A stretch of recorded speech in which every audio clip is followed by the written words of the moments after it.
Alrighty, good evening everyone. I hope you guys are ready for another race in the Return to Mekacity Cyber Shadow Any Percent Tournament. Tonight we're going to have MiniSebrango versus Nori Maki SR. And I'm going to get our friendly commentators in here. Strizer. Can you hear me, Turkey? Yeah, I got you. Hi folks, how you guys doing tonight? Can you hear me, Strizer? Yeah, there's that. We can. Can either of you hear me? Yeah, I can hear you. Oh. We can hear you. Can you hear us? I can hear you now. Hey, nice. Discord doing Discord things. Oh yeah, it literally just happened to me just before, and now just a second ago. Oh, here we go. 110% Discord doing Discord things. Don't even worry about it. Alright, so I was just saying that we have Mini versus Nori here tonight, and that you guys are going to be commentating. I am going to get our racers kicked off. Alright. I'm in the second chance bracket for this one. MiniSebrango taking on Norimaki SR, and both have some good respectful times. Sebrango somewhere, I believe, like a 57, mid 57 time. Nori's been pushing his time quite consistently in recent memories, now down to a 102.53, I believe we mentioned. So there seems to be a 7-minute gap, but that in Cyber Shadow, that generally doesn't mean too much, because anything can happen during this run, and a death could just come at any instant. So should be a decent race coming forward. And I have Samurai with me today, but he's probably going to just be absent for the first early part, just for the moment. He will be coming back, and we'll be able to do a bit of a duo. For the meantime, though, you're stuck with me. I'm sorry. Hopefully you'll live. But we are kicking off now, and we are underway. So, Cyber Shadow, I've mentioned a number of times, and this is a run of two halves. The front half being more of a technical platform in this aspect. Going to be certain tropes using damage boosting techniques to your advantage. Obviously, making sure you land the right platforms, making certain cycles in a number of areas. The second half's a lot more chaotic, and we will touch upon that when we get to that point. In the meantime, we're going to crack on with Chapter 1. So Chapter 1, as like this, just gets you started, just gets you warmed up, gets you a bit familiar with the game. There is a few little things that we could do in the early part. One of the main ones is what's known as ledge boosting. It's very minor time save. Every time you get one, you're looking at about 3 frames a turn. With the amount there are in the front half, though, that can add up and can save you a couple of seconds through the course of the run. Every little helps, as we say, in general. It's just a case of following a pattern, making sure to swipe out certain enemies in your way, make sure they don't fly by, especially the birds, and especially one or two of the birds. They can just sort of home in on you, and it can ruin the pattern that you're going for. Getting damage boost in to go through, and little kerfuffles there, but being able to adjust accordingly. So both runners kicking off perfectly fine as we go and around. So this first cycle is very lenient. As long as you can make a little bit of a mistake at the front, as long as you meet this platform here on both sides, then you're pretty much going to make what you're looking for. Right, down and around. So hitting these lanterns as they go along the way, they drop this game's version of currency known as essence. Usually just hit them just to get as much essence as we can at least early game to start building up our pot for later on. Essence is used at certain checkpoints. Each of the checkpoints offers you a chance to purchase a health refill, SP refill, or a particular item that is stationed to that checkpoint. More of that will be touched upon in the next chapter, as they won't be looking to purchase anything, at least in the early parts of this game. And on the Sebrango side, we are in our first sub-boss, or mid-stage boss. This is the Smasher. Smasher, pretty straightforward, getting close and just keep the swipes going in, hitting that central core to do as much damage as you can. The main thing you want to do is just make sure you don't get underneath it, because once he slams down, that's an instant death. And ultimately, 2 rounds is what you're looking for. Sebrango getting a nice kill there. Nori looking to follow suit, and does so indeed. So we're both off. Now, a good number of these bosses, at least in the early point, they will drop you this health, or a additional health capsule. So it's very minor time loss to pick them up, but you get that 1 extra health, plus it also refills your health at that point. So definitely very useful as we enter probably one of the main cycle rooms of the actual run. Comes very early, but there's 3 cycles that our runners are looking to best. Sebrango side looking to meet the first cycle here. Unfortunately, got a little caught up, so he's going to miss out on cycle 1. And that's going to mess up some timings for a later cycle. Nori gets it. So give him a chance to catch up. Gets a little caught up there, so he's probably going to have to hold off a little bit for cycle 2. But he's still up there and in line. Cycle 3, because of the little bit of errors there, might be off key, but the idea would be to get onto the platform and take the bullets from the central gun there to be able to damage boost yourself up and continue forward. Unfortunately, because of the little bubbles, it does make cycle 3 very awkward. Alright, so in the final room for Sebrango, just going to wait it out a bit. There is an additional cycle you can meet here, but he's choosing not to go for this. It was known as a ledge grab. So ledge grabbing only works on 60 frame runs. There's 60 and 144. 60 allows ledge grabs to be a thing. When you get right at the peak of your jumping at the edge of the platform, it may not look like you'll reach it, but when you turn into it, it just clips you on. With 144, you don't get that, but you do get a slightly faster sword swing, which can be useful for certain bosses, such as Apparator here. So for Apparator, pretty much you want to get in close and at least avoid the first projectile. You can either choose to take the second or not. Just keep your swings going on. Optimally, you can at least get him just before he jumps up. Just missed out on Sebrango, but he managed to get the clip of the toenails right there, and that's pretty much going to mitigate much of the time loss that could have happened at that point. He really ain't lost anything there, so it's decent, solid fight for Sebrango.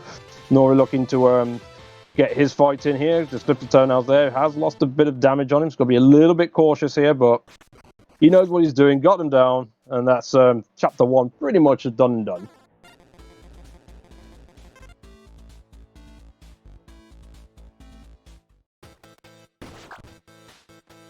Right, so entering chapter 2 on Sebrango's side, we've got an upgrade at the end of that stage for the shuriken. Now we have access to the SP meter. Start off with 5. And shuriken is exactly what it says on the tin. You can throw shurikens. And this comes very useful because you've got to throw one straight away at the start of chapter 2 to be able to hit a switch to even cross over. But there are other things that the shurikens get used for quite a bit, especially in the front half of the run, to be able to meet certain cycles as well as take out certain threats that are along the pathway. Sebrango did opt to go for the additional SP upgrade here, so they'll get an additional 1 SP for the run to go at 6. Nori's following suit. It is a small time loss there, about 6 seconds in order to achieve it or to grab it. You don't really save that time back, or not much of it back through the course of the run by having it, but it certainly makes your positioning of your SP and control much more comfortable, and that comes into play in the second half of the run. Nori, unfortunately, taking a bit of a fall there, is having to go back, and this is pretty much Cyber Shadow being Cyber Shadow. Death is a thing that just happens in these runs. Certain ones can cost you quite a bit of time. We're still early doors, it's not over till it's over. And hopefully we'll see him pull some recovery back. Sebrango got the laser skip there, so just being able to tank the damage right at the start and just getting your timing of your movement correct, you're able to just best that laser, saves you waiting around. As he's used to get the pick up here for the extend blade, this gives you a bit more range on your blade. However, this allows you to actually, in an optimal position, to be able to score 2 strikes on the core, with one of the only bosses to actually have a weakness within it, and you just pretty much go ham on him. And nice fight there by Sebrango, taking advantage of that extend blade, was able to take out the turret as well to prevent the trash blocks underneath him getting taken out. That enables him to be able to just keep on top of the offensive laser brain as well.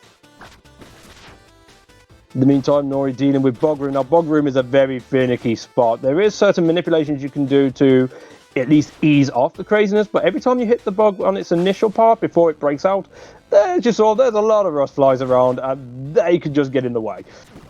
It's a little frustrating to deal with, but when you get through, it's a sigh of relief. Sorry about that, everybody. I'm here now. So thank you very much, Turkey, for taking over on that. No problem, sir, and welcome, Samurai. We are in the middle of chapter 2, so I hope you're doing well, sir, and happy commentating. Let's go. All right, yeah. So looks like both of the runners here are getting along pretty good. Nori's making it up to the next little boss here, so let's see how he takes care of the laser brain. As Turkey mentioned just recently, you definitely want to try to go for that core every time that you jump up and swing, because it does kill him a little bit faster, and unfortunately he was not able to kill that left laser, because normally that will help save you a little bit of time because it doesn't destroy those blocks quite as easily. Managed to recover it nicely though. Was a little close to death there, but kept a good distance and was able to manipulate the position right, so that's going to get him through, and he'll go up to his elevator, which is pretty much the auto-scroller, as we saw with from Sebrango moments ago. So, yeah, just follow it and just take out whatever rust flies you can. This final room, you're looking to beat one particular cycle. There's one cycle right at the end where you get an elevator of trash, and you want to try and meet at a certain point so you can start climbing that trash elevator as soon as you can. Got a few blocks behind there for Sebrango, but he's on now, so just climb up, position right, just take out those lasers, and he should be good to deal with the Scrambler.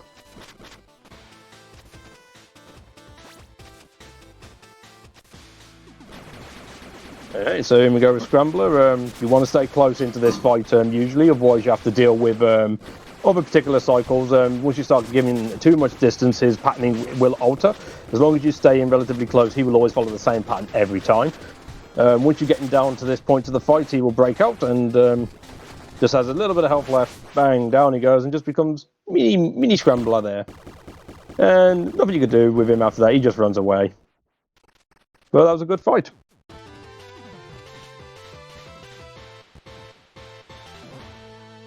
And for our reward, we get Rise and Fire. So we have an upward slash here. Now this can be used with or without SP. If you don't have SP, it will just act as an upward slash. Just basic and standard. With SP though, you will get some fire projectiles that will fly upwards, and that can be used in a number of advantageous spots through the course of the run. As we go for chapter 3, get your cat jam ready, and let's party.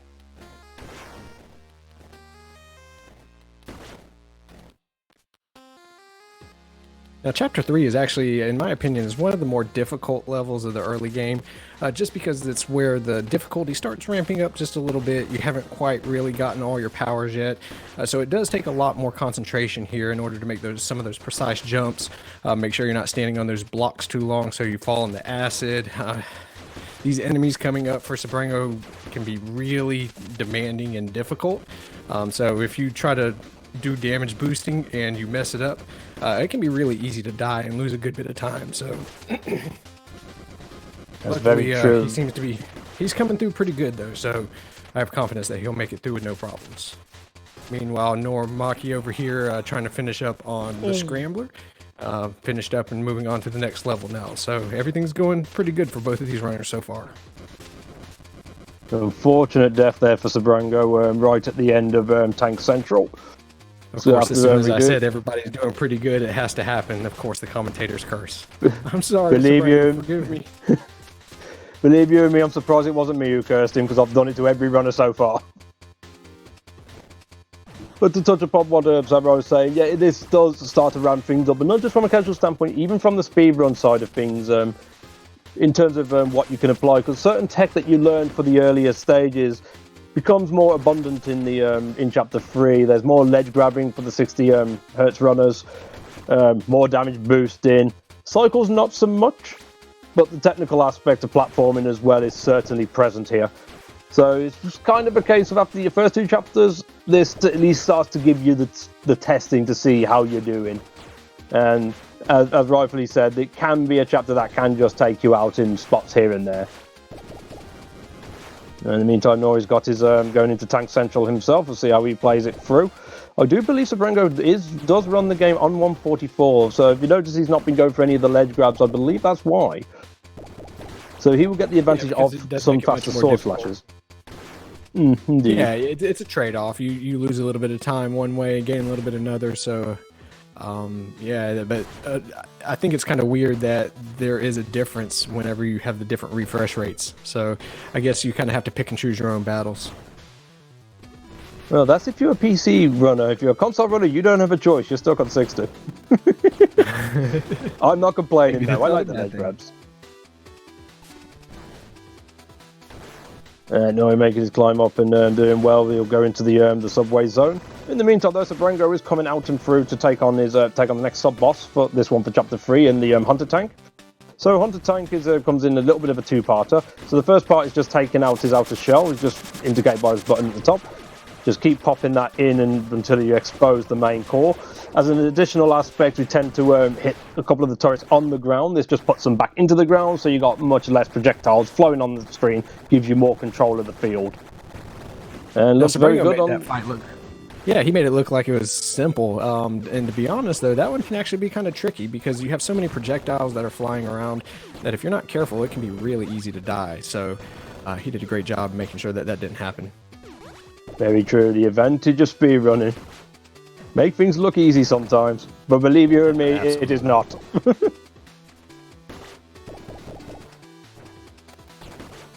Alright, nice damage boost there for Sebrango. That particular one jump there is relatively tight. So going for the tank hit is a wise call. As he went for the sniper, caught the lantern. I've actually never seen that happen before. To be fair, usually the height of that would be okay, but he's recovered it nicely. The sniper is usually an advantageous thing to go for there. You may be able to take out the first aerial pod, and it just happens to line up the second one to be in the right height, so you may be able to shuriken him as well. Otherwise, you've just got to deal with the projectiles that happens. And Sebrango did very nicely there. Nori, in the meantime, got Hunter Tank on currently. Takes him out without too much hassle. Couple of hits, but that was well executed, well played, and he will get to advance on forward. As looking to play catch up here as Sebrango coming up to this stage 3 boss. He's just got this long way room to deal with. A couple of shurikens there, one to get the lantern out, one to hit the switch in play, and then it's just a case of traversing over and just playing your movement in accordance to the projectiles that are there. Because the last thing you want to do is get knocked all the way down. Yeah, both of these runners are doing really well. Now, bear in mind that these guys are really close still, and this race can still be anybody's game. All it takes is just a few deaths, and things really start to snowball from there, so it's still anybody's game. Let's see what happens here. We have MiniSebrango coming up here on the next boss. We'll see if he can make quick work of him with that swag blade. If he has good technique, he should be able to get in a lot of hits and make really quick work of this boss. Looking good. Took a hit there, which I don't know if he's wanted or not, but still a quick fight, and the advantage of picking up swag blade for this particular purchase. Phase 1, he pretty much just stays in the air. So you want to have that swag blade to deal that major damage. Otherwise, you could be spending a lot of time during that fight just having to deal with him. For the phase 2, if you do enough damage in phase 1, you can take him down in the center, but that can be a little precise at times. He did get a little away from him, but he managed to catch up and manipulate the scene just how he needed to. So that'll do him nicely, and he'll be through. And he'll actually want to carry this swag blade just a little bit longer, because there's going to be a nice little 3 to 4 second time save for him coming up there, as he has the advantage of carrying the swag blade. In the form as he of doesn't accidentally get hit coming through this spot right here. No, sometimes it can be scary. It's he'll be fine. He'll be fine. We won't jinx you, sir. Alright, he is good. Oh, nice little bit of tech there. Using the down strike to surf the water. Not many runners technically go for that, but I mean, I'm not even too sure how it works, so I can't even explain it. It looks cool though. And I believe he did help set up the swag blade for a perfect hit on that bomb as he was going by, so he didn't have to slow down at all in order to hit it. That is very true. Manipulating that in. So over here just made really short work of the biohunter, so he's about to get to the shrine himself. And within this shrine is a dojo, and in this dojo is a monkey who likes to race. And pretty much the dojo sections are sort of like miniature tests to obtain an upgrade. This one is a case of racing to the top before the monkey does, and because we know how to play the field, monkey don't stand a chance. As we get the wall slide. So pretty much wall slide, you can stick to the walls, and it allows you to kick off said walls. Essentially, it is the wall jump. And it's going to be pretty intricate in a number of spots as we come up into the next chapter. And if you ask me, Chapter 4, we mentioned Chapter 3 is where it starts to test your abilities. Chapter 4 is where it starts to really kick you in the teeth a little bit. Enemies are going to hit harder. There's more of them about. So there's a lot more airborne enemies. and things can get a little crazy sometimes.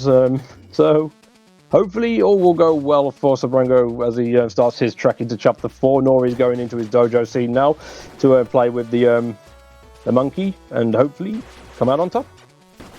Yeah, and luckily Norimaki was able to get that bomb as well. So on his way back out, he's going to be able to save that same 3 to 4 seconds. So that'll definitely help him make sure that MiniSebrango doesn't really pull this away. But oh no!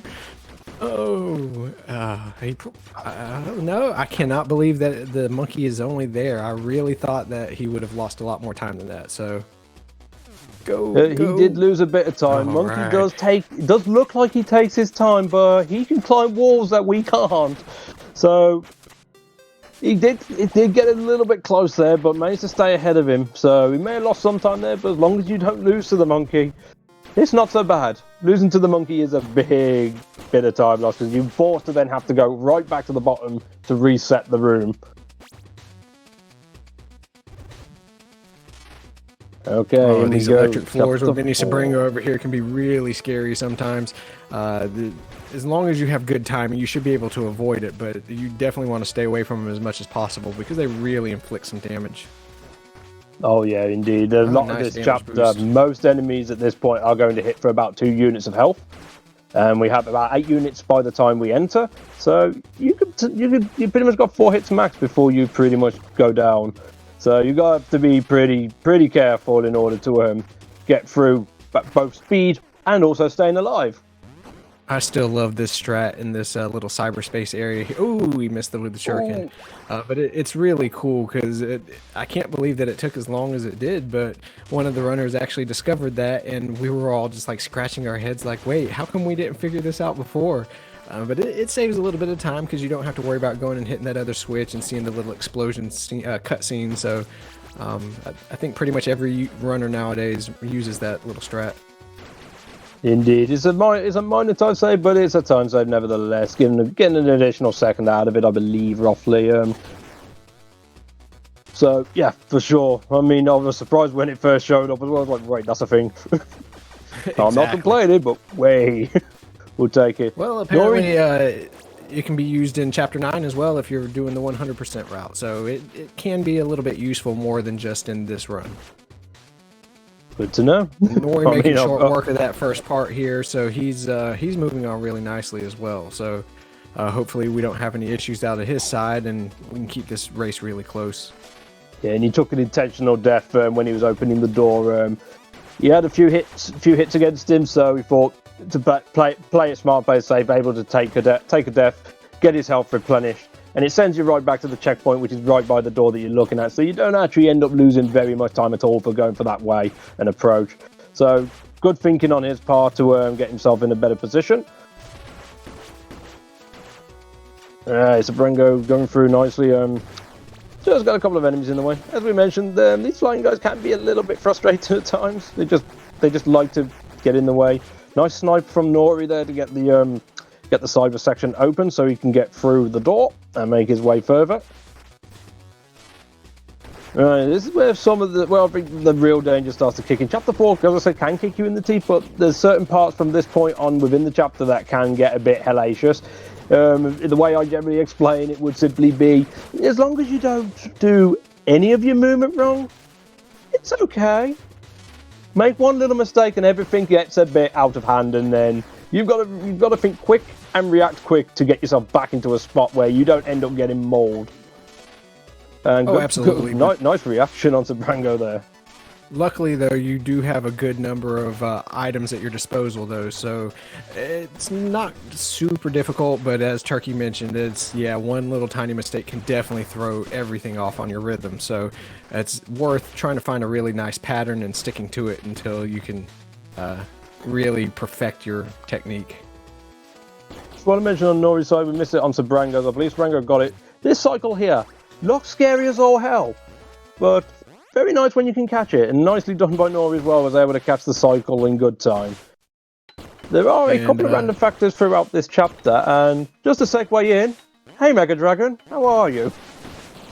Oh yeah, this boss right here is pretty much the most hated boss of all of the speedrunners. It's not super difficult as long as you can inflict the damage, but just trying to beat him quickly without him swimming away, it takes a lot of practice and a lot of skill. So there's a lot of runners out here that make it look really easy. Yeah, and there's also the factor of out of any boss in the run, this is probably the most RNG one. There are certain different aspects that can happen. Which side he jumps in, which of his 2 attacks he opts to go for, where on earth those propellers are going to be when you want them to be.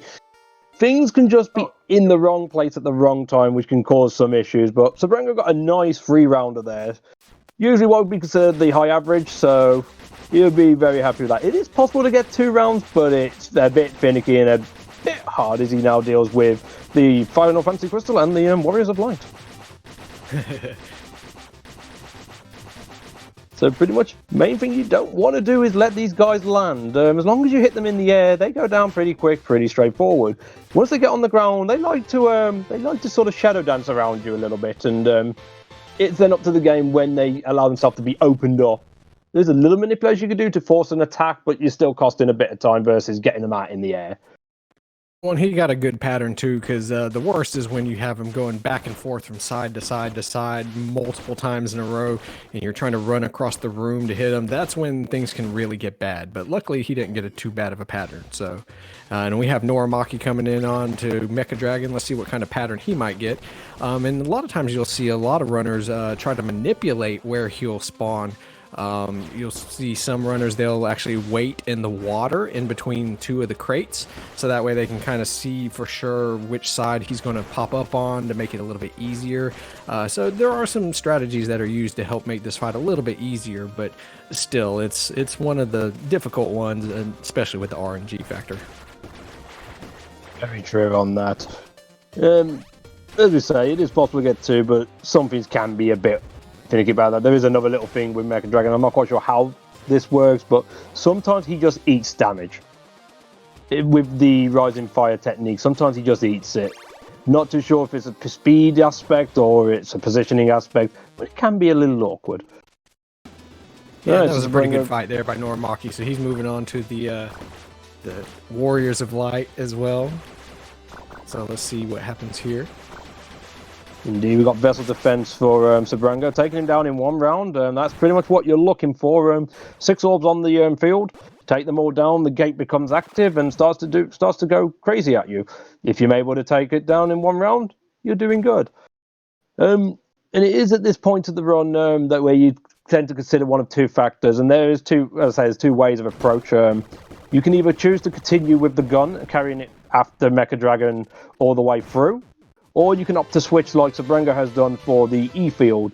Now, the primary goal they're going for is there's points in Chapter 5 where you can save time by hitting switches out of order, so you're able to get through certain parts quicker, saving you a good amount of time throughout.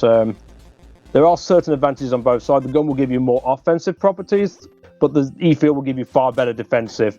There's a lot of things in Chapter 5 that likes to shoot projectiles, and that E-Field helps to mitigate it. On top of that, we have the addition from Chapter 4 end of the parry. So parrying in this game, press towards a projectile, swipe it back into him, do some damage. And yeah, from the moment parry comes into play, it becomes very important to be able to get used to pretty quickly for a lot of aspects, mostly with boss battles.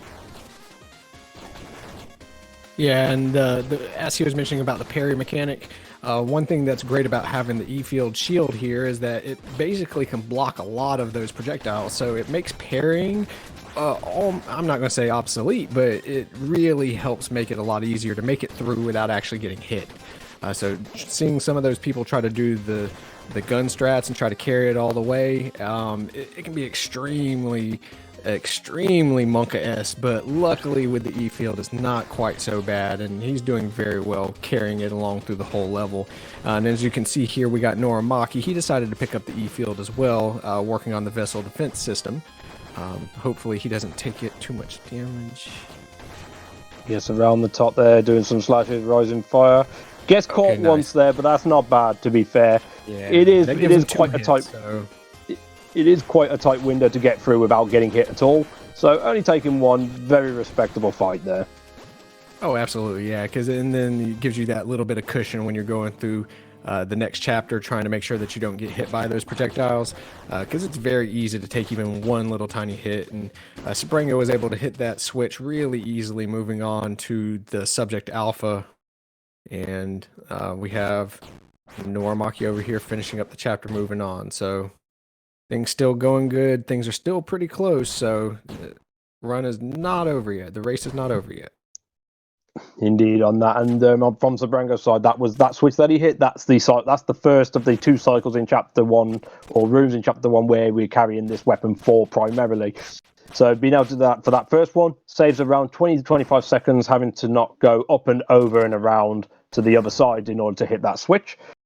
There's another one that's at the end, of the advantage of taking E-Field over gun, even though it may not have as good of physical offense. The fact that it can actually hit switches off screen where the gun cannot. Getting the secondary skip just becomes a little bit more easier, just only because you're able to hit the switch before the final spot, or the stage boss. Whereas with the gun, you've got to take on the boss with the gun first before you can hit the switch. So that's going to give him a little bit of leeway there. He's still got 2 hits on that E-Field as well, so he's going to be in a good spot to try and carry it forward. But we do have an obstacle in the way in the form of Alpha. So phase 1 of Alpha, ideally you'd want to parry his projectiles back into him. They may choose to take a safer approach using the E-Field to actually block the projectiles. It may make the fight a little bit longer. Not Sebrango, he but did. not Oh, my Sebrango. goodness. Dang, that was a good kill. Yeah, that was really solid. So, and he's still got both those hits left on that shield. So he, unless something happens really, oh, sorry, commentator's curse. Let me not say that. Let's wait and see what happens here. But he should be able to do really well and make it all the way. Oh no, unfortunately Norimaki just lost his, so that's going to lose him a good little bit of time here coming up. Unfortunately, he made it so close to, and basically took 2 hits at the same time. Very unfortunate. Unfortunately, you'll have to take the long way round to progress on with the run. It is a challenging aspect to try and take the weapon all the way across, so it is unfortunate, but luckily he knows what he's doing with the upward path, so he should be able to get through all right, and I hope I haven't cursed him there.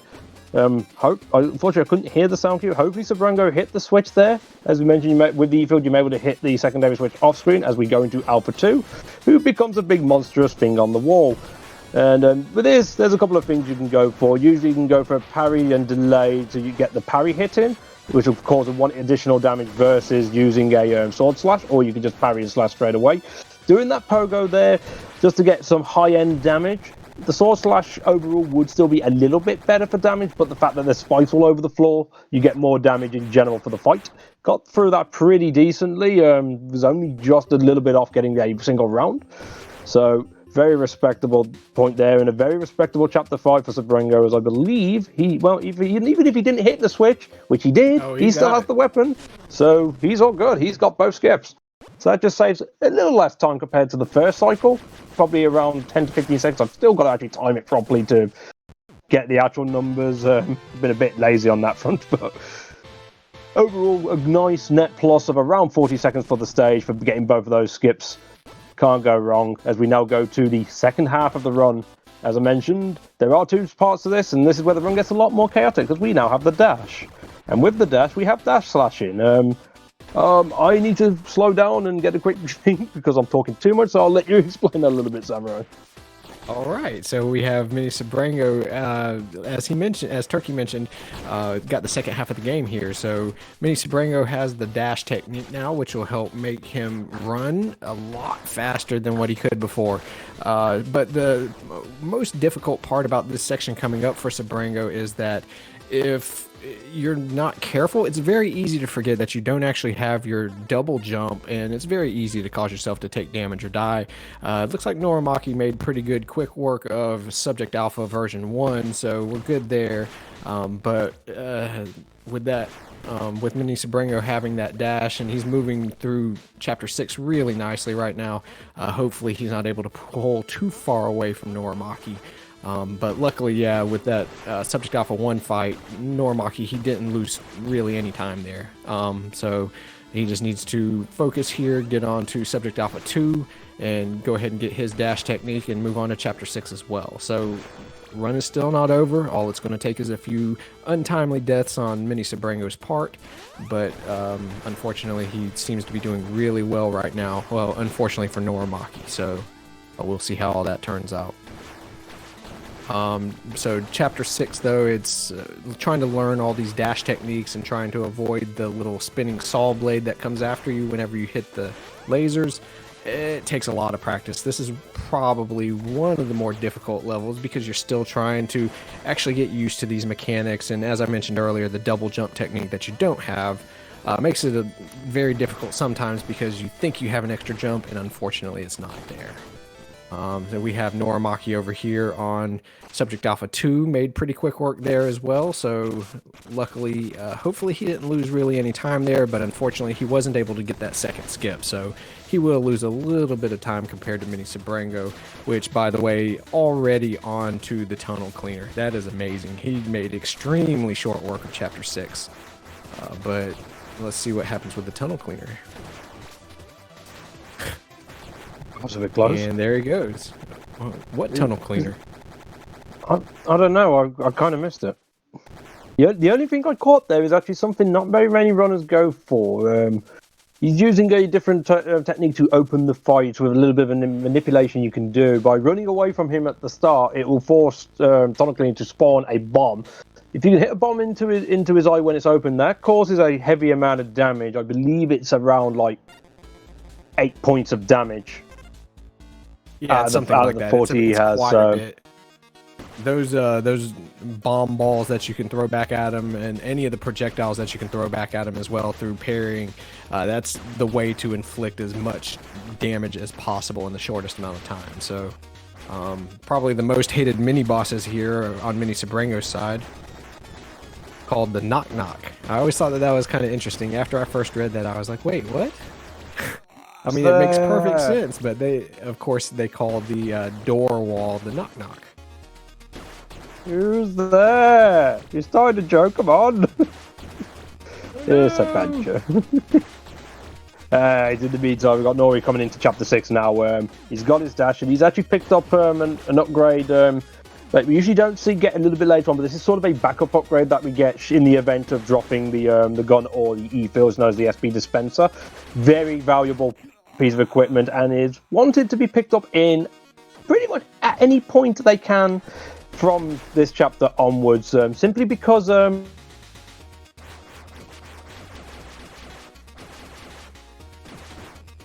Alright, so we have MiniSebrango here on the second wall. This one is extremely difficult because of the moving platforms, so all it takes is one little bad timed hit or just one bad misstep, and you're falling off into the spike pit. There's no coming back from that. So he did die one time there.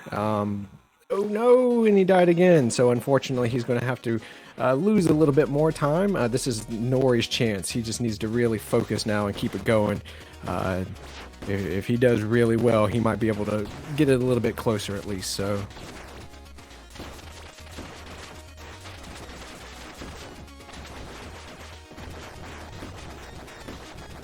All right, Sebrango moving on into the next phase of this chapter.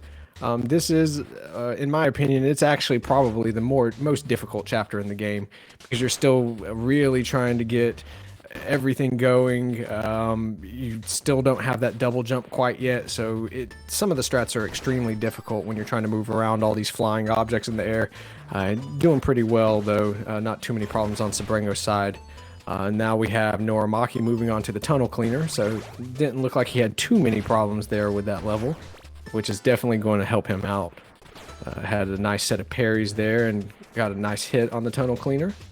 Meanwhile, Sebrango's still moving forward strong as ever, so let's continue watching.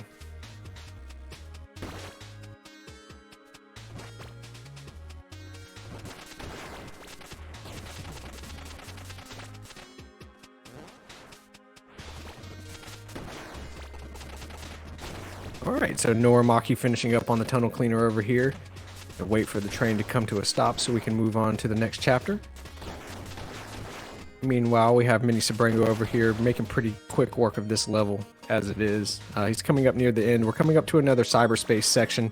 Luckily, it's not going to be too terribly difficult, and unfortunately, it's not one that we can really skip like the first one earlier on, but it's not too difficult. As soon as he's able to beat this cyberspace area, he'll be able to move on to the Dragon Shrine, where he's going to obtain the double jump that I've been talking about earlier, and that's when it's going to make things really interesting here. A lot of really cool movement strategies you can use with the double jump.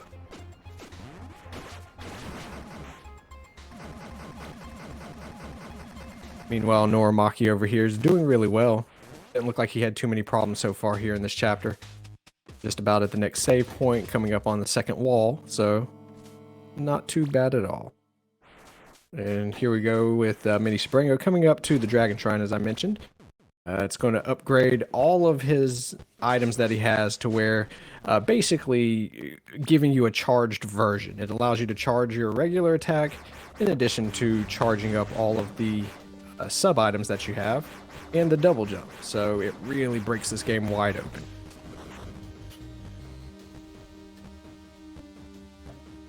Norimaki's still doing pretty good over here. I'm not seeing too terribly many issues with any of his movement or technique, so he's doing his best to try to catch back up.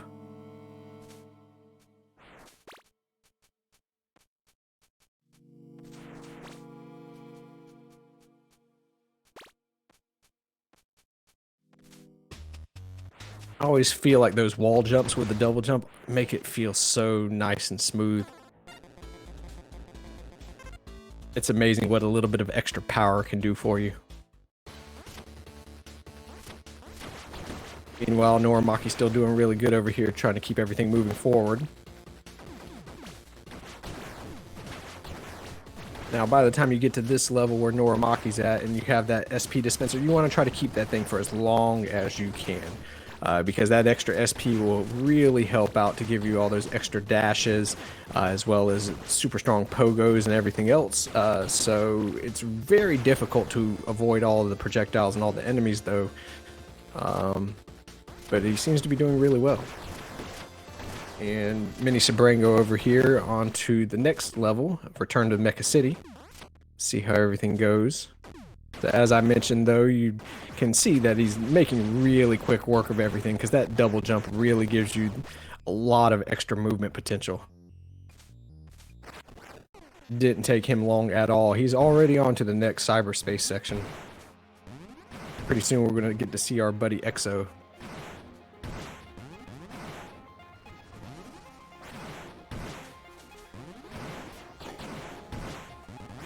We got both of our runners in the cyberspace section at the exact same time. Unfortunately, it's not the same one, though.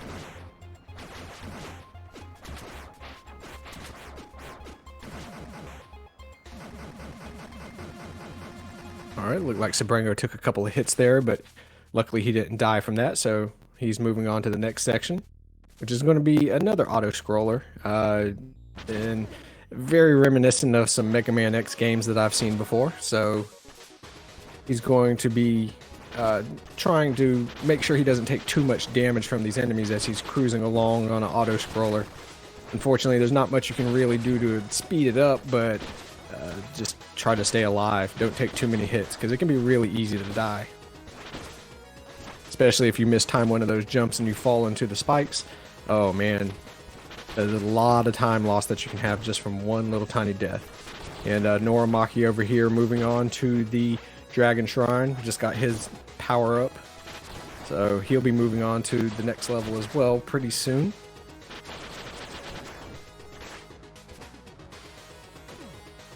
Now, one of the most difficult feats that you can do in this game, one of the achievements, is involving this Exo section that MiniSebrango is on right now.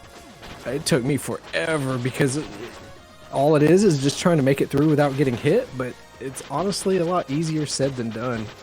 It took me several attempts just to try to complete that one achievement, so it's looking pretty good over on his side, though. He didn't take too much damage and he was able to make through pretty easily. Let's see how Norimaki does over here on the movement. This is a very difficult section of the game.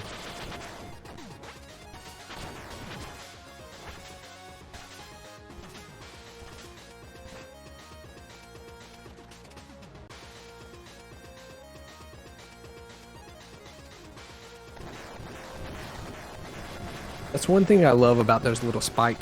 I'm sorry, I don't even know what they're called. I don't think that we found out yet. But those little spikes that Noramaki's having to dash through, if you time it in the wrong way, it's very easy to take a lot of damage, and those things really hurt. So if you're going to be going through them, you need to make sure that you have confidence and make sure that you know exactly what you're doing, because it's super easy to die and waste a lot of time. But he's doing really well. Moving on, just about to get to the next section where he'll also be doing the EXO section.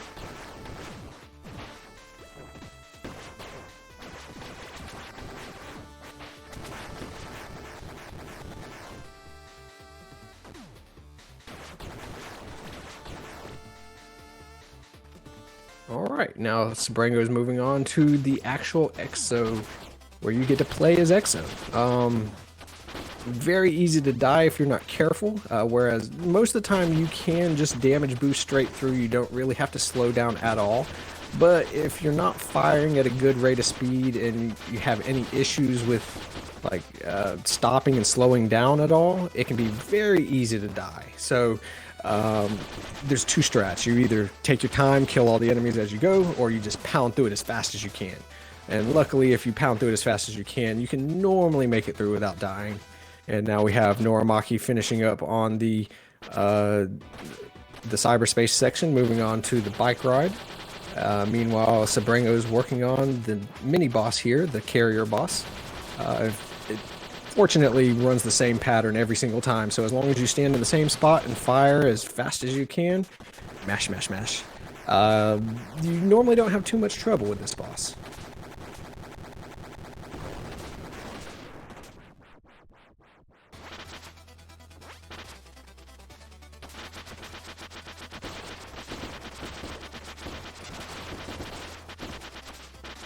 Noramaki finishing up here real soon on the bike section.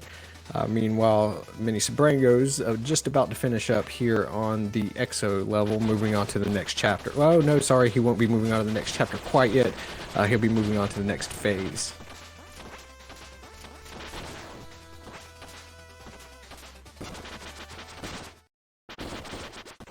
Ooh, taking that last little bit of damage, came really close.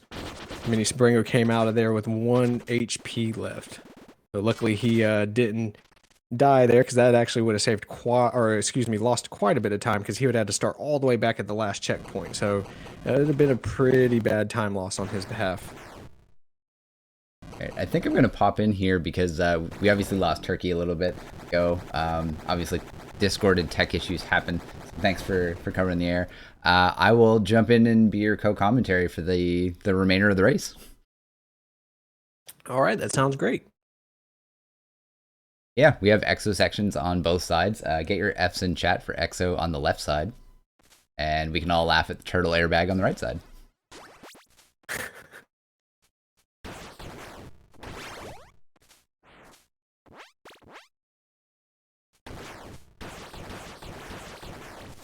I mean, he's got full health. I didn't see, did he have enough money that he bought the full health restore at that checkpoint? Honestly, I didn't even see, to be honest. I was looking at Noramaki to see how he was doing, and unfortunately I missed it, but that seems to be the only explanation to me. Yeah. Oh, Nori with the nice, they clip through the wall there using the enemy. And Mini safely through the deadly saw room that everybody loathes. And I'm sure that's 100% why he decided to buy that health, because that room can be extremely tough. I've seen some runners will actually try to go through that entire section with just 1 HP, and it's amazing to me that anybody can even make it that far. Ooh, and MiniSebrango almost took a face full of spikes. Meanwhile, we do have Noramaki here pounding through the EXO part, coming up to the carrier himself. Let's attack aggressively. As somebody that, like, in my childhood loved and played Contra, and still loves and plays Contra from time to time, I really enjoyed that quote. Yeah, there's a lot of retro references in this game, so I absolutely love it. they did not shy away from the retro references. But I think my favorite one is one that you won't see it in this run at all, but is the Teenage Mutant Ninja Turtles reference in Chapter 3. Oh, looks like we have Turkey back. Welcome. Oh, sorry about that. Internet decided to have a field day with me for a moment. Oh, that's okay. Oh, I will let you take back over. Well, thank you for your help there, Strizer. I really do appreciate it. Hey, what did I miss? Again, my apologies on that front. Bit, but both of these guys have been running really strong. We haven't really had too many big errors on either side. The only thing I can even think of even close is MiniSebrango almost took a death near the end of the EXO stage. That would have really set him back quite a bit, but fortunately he did not take a death there. Now we have MiniSebrango moving on to Chapter 9, while we have Norimaki finishing up here with the EXO part, moving on to the next phase of Chapter 8. Indeed. So if executed well, this entire level can be done in about a minute if you can do it really well. So it seems like Sebrango is moving on really nicely, so I'm happy to see that. Yeah, Chapter 9 ends up being one of the shorter chapters in the run. Doesn't make it any easier for certain, and yeah, this chapter can be done, as I mentioned, in a very quick amount of time. You could even save yourself a few more seconds if you happen to have the SP dispenser here, because there are a couple of things from Chapter 8 and Chapter 9, and even Chapter 10, where having that SP dispenser opens up other different patterning and strategies that you could take to save those extra few seconds. Oh, absolutely. But this level is also one of the levels that if you make a mistake, you are almost guaranteed to take at least one death, if not multiple. Especially if you lose that SP dispenser or you run out of SP, it makes it extremely difficult to make it through some of those parts unless you are very well versed in your pogo strats. Very true. It's a very risky part. And speaking of risky, we have the boat. And so the boat is another auto-scroller coming in. Traditionally, we go with these the air slashes here. Usually it's far more comfortable, and with every successful kill, you get an SP back, so it keeps it in place at all times. As it turns out, because using the dash does give you a slight delay each time, you can actually save a couple of seconds by using non-dash strategies, but that opens up a completely different field of death potential if you go for it. And considering this is an auto-scroller, you die near the end, that's a good minute and a bit off your time. Yeah, and unfortunately Norimaki over here took a death, and that set him back a pretty good bit. I'd probably say at least 15 seconds or so, probably a little bit more than that. That's definitely not going to help him catch back up, but hopefully he'll be able to finish strong here coming up in the last two chapters. Luckily, he's past the hardest part of this chapter here, so I'm sure he'll finish up really strong. Indeed, on that front, coming up to the last parts of Chapter 8 for him. He'll be entering the docks soon. Sebrango gets done with the boat, and unless my eyes deceive me, I believe that might have been a quick boat. Yeah, it seemed to be really short. And there's a bit of a random factor there. If you can get a short boat, you can get a long boat. Costs 10 seconds if you end up with long boat, but a bit of RNG involved there. But going into Chapter 10 doesn't mess around, because you go straight into a boss fight with Combinatron. Combinatron, pretty much you got to keep the damage up as high as you can, but you want to try not to take too much damage off of him straight away, so we kind of follow a less damage heavy approach at first. This is to prevent him from going into his panic attack phase and essentially being able to heal at all times. Once he starts healing, he becomes quite an awkward person to deal with. Fortunately for Sebrango, it had absolutely no issues there and just made him look like he was absolutely nothing. We now go into Chapter 10. Oh, he's going for... Oh, way, fair play. Oh, he got a full extend. Whoa! Wow, nice recovery. That was nice. So he used to start that off one of the more trickiest things with the down pogo to get down there, but almost cost it, but he managed to save it just in time. Norimaki working on the beginning of Chapter 9 here, so Luckily, he's not extremely far behind, but unfortunately, we're starting to get pretty close to the end of the race here. So, unless something happens really bad on MiniSebrango's side, I don't know if Normaki's going to have enough to be able to make it back, unfortunately. But I'm sure that he's going to keep pushing forward and try to finish strong. Indeed on that, and it does seem that way. You can't really argue with being a chapter behind, but with Cyber Shadow, it's not over till it's over.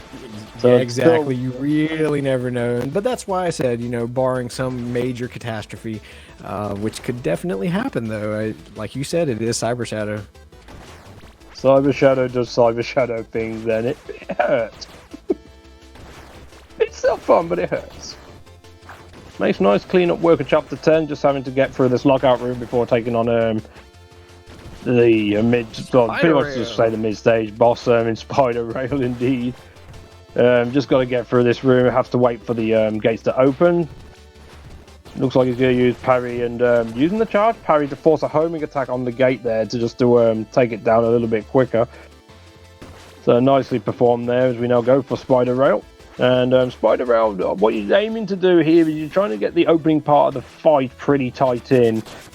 By doing so, you're able to force the eye to stay locked out during this particular part. Unfortunately, missing out there for Sebrango. But if you're able to keep the eye locked out there, you can get heavy damage and pretty much put him into near death position, if not outright finish him. So Sebrango's taking a lot of damage over here now. We got to watch out for that if he's not careful. He's getting close to beating him. Oh, okay, nice. He had a really nice parry attack there that helped save that because he took a lot of damage early on. So luckily he didn't die from that. Indeed. While Normaki over here finishing up on the boat pretty soon. He just got through the last crate enemy and got just a couple more enemies before he moves on. Let's go ahead and say slow boat, slow boat, slow boat, boat. Trying to make Kyle Berry proud of me. I'm just saying nothing just so I don't have Strizer potentially banning me for what I normally say to the damn thing, but... so Sebrango dealing with the climb, and this is a quite notorious part. He managed to deal with it without any real hassle, so that works out. But that's pretty much the pinnacle of one tiny thing that goes different to what you're going for. It goes out of hand completely, and there's a good chance you will get sniped by the enemies. But Sebrango didn't have that issue. He managed to get through the climb. Very nicely done on that. Just getting his refills here before taking on the last boss indeed. 3 bosses in a row. And to be honest, this part of the game and casually is extremely punishing. I can't tell you how many times I died against this little boss rush here at the end, just trying to figure out these patterns and trying to figure out the best way to approach them without taking too much damage. And speaking of damage, let's see here. He doesn't need it at all, but let's see if our friend will leave us a little bit of health. He probably will do, because there's a weird thing with him. You tend to see that you take him out quickly and he drops health, even if you don't need it. But I mean, if you take a few hits during phase 2, they will stick around. Oh yeah, and it's so that tells you right there that it's worth going all out. Well, let me not say all out because that could get you killed, but go as hard as you can against that first part of this boss rush, because if you kill him fast enough, you're almost guaranteed to get that extra health. So no real loss there. There's a dealing with the final fight in Pro Gen 2. Looking to take out 2 of the orbs in this circumstance. This is pretty much just to get a couple of little bonuses that you can get in the fight, using that left one to actually use as a platform so you can pogo up. Using the red strikes there causes heavy damage to Progenitor, so he's pretty much down. Just needs to get one more strike and he will be golden, and that is practically GG, but he's not quite finished. That is a pre-G. Meanwhile, Norimaki over here, he's doing pretty good here on Chapter 10, so he's not going to be too much longer. He'll be fighting against Spider Rail, so hopefully if all goes well, he should only finish a few minutes behind, so we'll see how everything turns out there on that side. Meanwhile, we have MiniSebrango finishing up here, coming to the final little cutscene area, and heard a couple of runners unfortunately taking an unfortunate soft lock at the very end. So as Turkey mentioned, this is still not over. Yeah, the soft lock hurts when it happens. I can tell you that from experience. But yeah, the thing with the final part, there's not much that you'd have to do. But when you get through, when you get released here from Legion, you wait for a moment, you get into a little bubble, and you fire down. From that point on, you hit a couple of switches to get into the final floor where the Master is being held, who you've actually been doing this entire quest for to release. And there's 4 switches. The soft lock happens if you happen to hit 2 of those switches at the same time. The game will register it as one switch being activated, but both switches get depressed, and you cannot change the formation of it at that point. It would be impossible to release her. All right. Well, looks like he didn't have too much problem with it there, so that's going to be a GG over on MiniSebrango's side. And that is that. GG and success. Around 58:45, I believe, on the time we have here. I don't know about race time, though.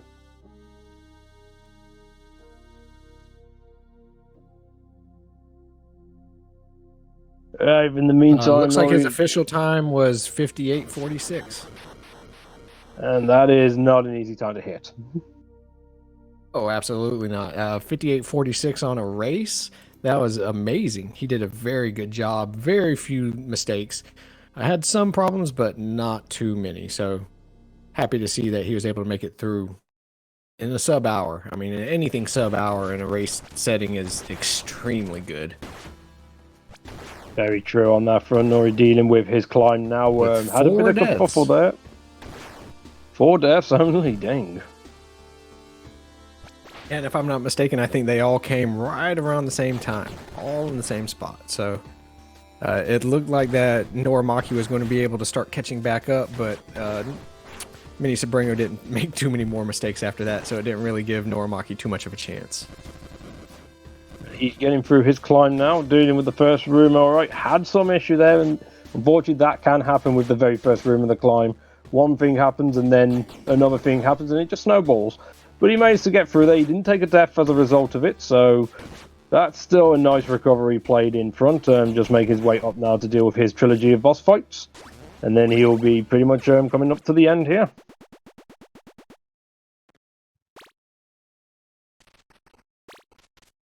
In the meantime, we got MiniSebrango joining us. How you doing, buddy? GG. Thanks for the GG. Great job. It was wonderful. Really fun to watch. Thanks. Unfortunately, I missed out on about 10-15 minutes worth of content due to internet being a complete beat boop. So my early deaths are not on you on this time.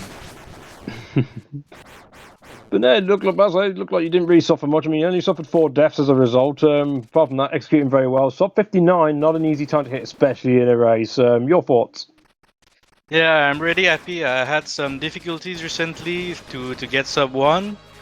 Today I made some runs, and both of them made sub 1, so I was pretty happy, and it continued tonight, so I'm back on track. Nicely done.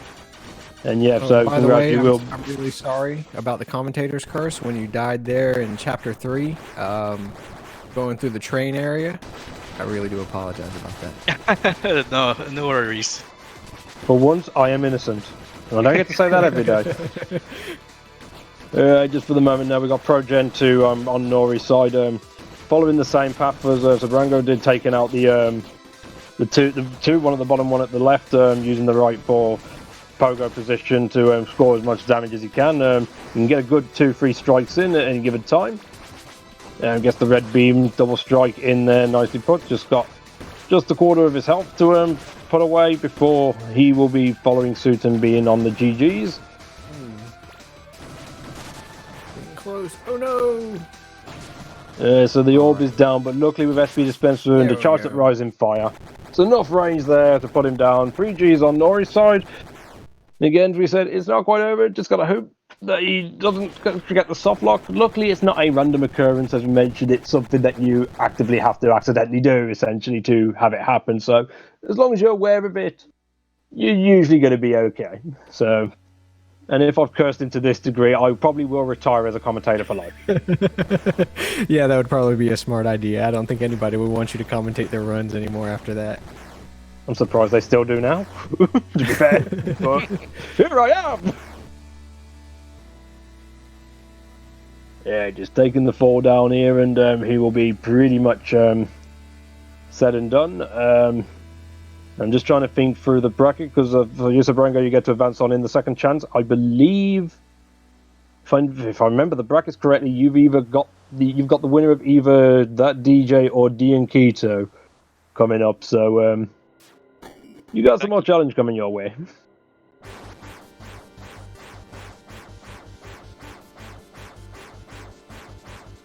Alright, we're almost there. Just gets in there and breaking out of Super Saiyan using the down pogo in order just to speed things up a little bit. Just drops down here now. Time to hit 4 switches and we will be set and done. To be fair, only a couple of minutes. Well, to be fair, only really just under around a minute off his PB. So very respectable run then. GG on Nori's side, and congrats to both runners, putting on a good show for us today. Unfortunately, I missed a little bit of it, so that's just my miss.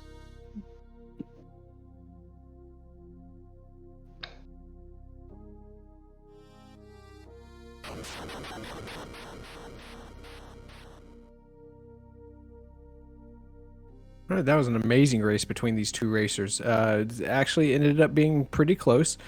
Fortunately for Sebrango and unfortunately for Norimaki, MiniSebrango didn't make too many terrible mistakes, so he was able to pull through with approximately 5 minutes faster. And Norimaki finishing up here, we'll get to see how many deaths he... Oh, well, we finished up on that screen, so... Really had a good time here. I'm really glad both of the runners showed up and had a really nice race there. So, great job to both of you. Looks like we have Norimaki joining in here now as well. GG's on your run, sir. Thank you very much for the entertainment. I really enjoyed it. GG, Sebrango. GG to you. It was a really good race. Can you tell us a little bit how you were feeling as you were running through that run there, Norimaki? So there's a reason I don't stream Monday through Friday, generally because I'm extremely exhausted by the end of my workday. I think that showed considering how many times I decided to death grind myself between chapters 1 and 3. I think once I finally got past chapter 3 and the beginning of chapter 4, though, things kind of finally clicked. I look at my time being a 103. I'm actually surprised by that considering how it started. I did not expect to get anywhere near that time after like those first 3 chapters. So, you know, I can't blame Race Nurse. My mind just wasn't in it. Of course, my heart really wasn't into it either, especially after taking those deaths. But I'm like, you know, it is what it is. Let's just see what we can do with it. And, you know, other than the splits not splitting because the auto splitter is terrible, I was watching time claw back and I had an extremely solid, chapters? Let's Your say middle chapters looked really pretty strong. Yeah, like 5 through until about the climb. The only thing that got me and what really ticked me off was my controller stuck right before the skip. I had the shield 2 hits, no problem.